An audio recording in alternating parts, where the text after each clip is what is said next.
Aujourd'hui on se retrouve pour une nouvelle vidéo où je vais vous prendre avec moi pour 5 km de marche. Donc on va commencer, alors je vais vous expliquer comment on guide une personne non-voyante. Donc là je vais prendre le coude d'une personne voyante. Pourquoi le coude? Parce qu'en fait là c'est où il y a les articulations. C'est-à-dire que quand elle va bouger le bras à droite, moi je vais le sentir, à gauche je vais le sentir.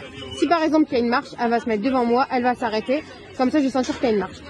Donc là on peut dire en canette de coca. Deuxième option, on a le poignet, on peut tenir le poignet aussi. Le poignet c'est la même chose, c'est une articulation, donc quand elle va tourner le poignet à droite, je vais savoir qu'il va tourner à droite. Si elle tourne à gauche, je vais savoir qu'elle tourne à gauche. Si pareil, elle s'arrête, je vais savoir qu'il y a une. Donc là ça y est, c'est parti pour la marche. Désolée, j'ai pas pu prendre pendant l'échauffement, il y avait trop de monde. Et pendant le départ, pareil, il y avait du monde. Donc là c'est parti pour 5 km de marche. J'essaie de faire un peu de marche rapide. On est à la citadelle de Lille. Donc voilà un peu le décor. Il y avait soit 5 km de marche, soit 5 km de course ou 10 km de course. J'aime bien la course, j'ai déjà fait le triathlon, mais il y a des limites. Continue avec le zoo à ma droite et à gauche, c'est pas vraiment intéressant, donc j'essaie vraiment de faire montrer les beaux décors. Et à gauche, c'est le canal. Donc là, ça continue avec quelques arbres, le rayon de soleil, franchement il fait beau, je suis trop contente. Parlons pas trop vite. Et une porte pour la citadelle. Donc là on voit l'acrobranche, donc un parcours d'acrobranche avec les moutons qui sont en train de tondre l'herbe. Parce que l'herbe ici elle pousse tellement que des fois c'est bien qu'au lieu de tondre avec une tondeuse, des moutons, plus pratique. Donc là il y a un panneau où il est marqué 4 km. Donc les 2 km reste un effort à courir. Et il est marqué ICRL, donc l'ICRL c'est une association avec mon école qui est l'IGA, Institut des jeunes aveugles à Lille.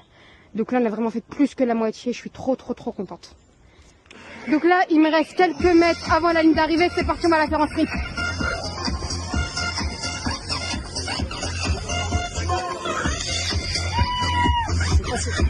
C'est bon, faut la faire. Les gens, je l'ai fait. J'ai fait le 5 km à pied, donc c'est-à-dire en marche, genre. Je suis trop contente.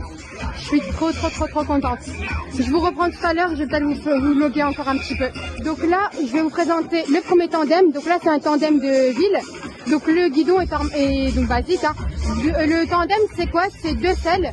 Donc il y a la personne qui guide devant et la personne à l'arrière qui pédale. Donc là, c'est le tandem de course. Donc le tandem de course, il est un peu plus haut. Et le guidon, il est un peu tordu, genre d'un côté il est droit et après il penche un peu.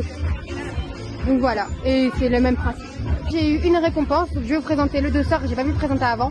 Donc sur le dossard il est marqué l'île de départ et mon numéro c'est 2059. Et il y a aussi une médaille que j'ai eu en récompense avec, donc pareil il est marqué l'île de départ. J'ai eu aussi donc des petites choses à manger et tout ça, mais bon ça j'ai pas pris, restons quand même abusons pas non plus, j'ai juste pris une bouteille d'eau avec la chaleur bien fraîche, ça va me faire du bien. Donc voilà, ça y est, je suis rentrée, j'ai fini la marche de 5 km. J'espère que cette vidéo, ce vlog vous aura plu. N'hésitez pas à vous abonner, à liker, à commenter. Bisous tout le monde!